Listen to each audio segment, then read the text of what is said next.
Brian McKnight Jr., you did the award-winning score for Chest Candy, Yes. and I bugged the heck out of you with text messages and phone calls, emails, all that while you were rehearsing for a show you were in. How did you navigate composing the score amid such a hectic schedule? Man, getting to do the score for Chess Candy while simultaneously preparing for what was I would say my theater debut.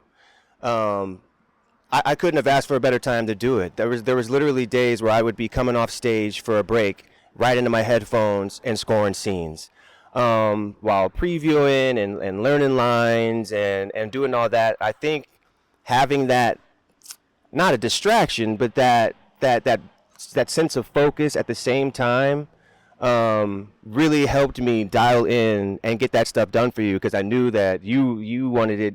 We were working together on getting it done as fast as we could. And it came together, man. It was great. I'll never forget that. There was this one day, I forget which scene I was scoring. I want to say it might have been the ending, the big ending scene. Two of my castmates, the people have been bugging me the whole time, asking me what I was doing, and I was very, very, very hush about it, because I'm like, I don't need anyone seeing our product before it's finished. But I did let them hear a bit of what I was working on, and man, the feedback that they even gave me was huge for my confidence. So then to see how far it went, and then for it to become award-winning, and the entire project itself, man, like I loved it. It moved me, had I not even composed the thing, but finally seeing it all together, it gave me a lot of confidence, man. So super thankful for that experience on both sides. And the end title theme was so heartwarming, so raw and beautiful. It just really brought home the themes of the film. How did you come up with that? It was so brilliant. It's interesting, man. I had gotten done with the score, and I remember I feel like I hit you, and I was like, would you want a song? Like, would you want an actual song? And once you gave me the green light, man, what you hear, I think I one-taked it, to be honest. It wasn't a freestyle per se, but it just, stream of consciousness just came. And I remember listening back and being like, this is actually quite powerful. And I thought that it worked perfect for, all the music that you got up until then being much more classical and almost this electric soul kind of fusion of a score into what I felt like it led to that song, which was, an amalgamation of all of it together, plus some lyrics. And it's funky too. It's got a nice groove to it. And I felt it complemented the message at the end, it brought it home, I think, is the best way to put it. I tried to make something that didn't overshadow. I really wanted it to feel like, I still wanted it to feel like a score, even though it was an actual song. It reminded me of those old Spike Lee joints where, like at the end of Mo Better Blues when she sings the Harlem Blues song. It kind of gave me that vibe to it. Now, I'm not a father.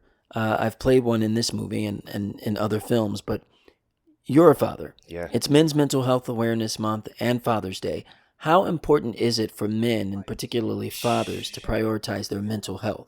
Man, I tell everyone, a lot of my little mentorees, especially my young men and especially my young black men, that you have to find something.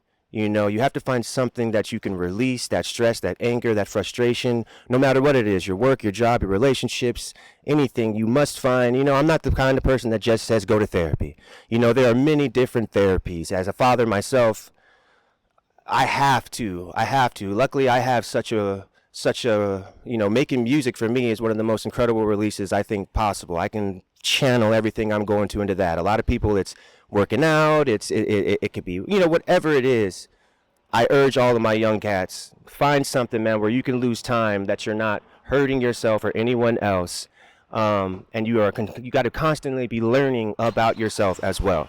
So I would say that. And I'd be remiss not to mention our film's dedications to the memories of my grandmother and your brother, Nico. Yes, sir. Some of the film was shot with equipment that was once owned by Nico, so his DNA is all over the project. Amazing. I just wanted to acknowledge that. I love him, man. Shout out to them. I know that they're proud of us. I know that he is happy about it. Filmmaking and cinematography and photography were something that were so heavily ingrained in Nico. He inspired me to pick up a camera, just like you have. And I just love the fact that we're now able to do all these things together, and I hope many more projects to come, man.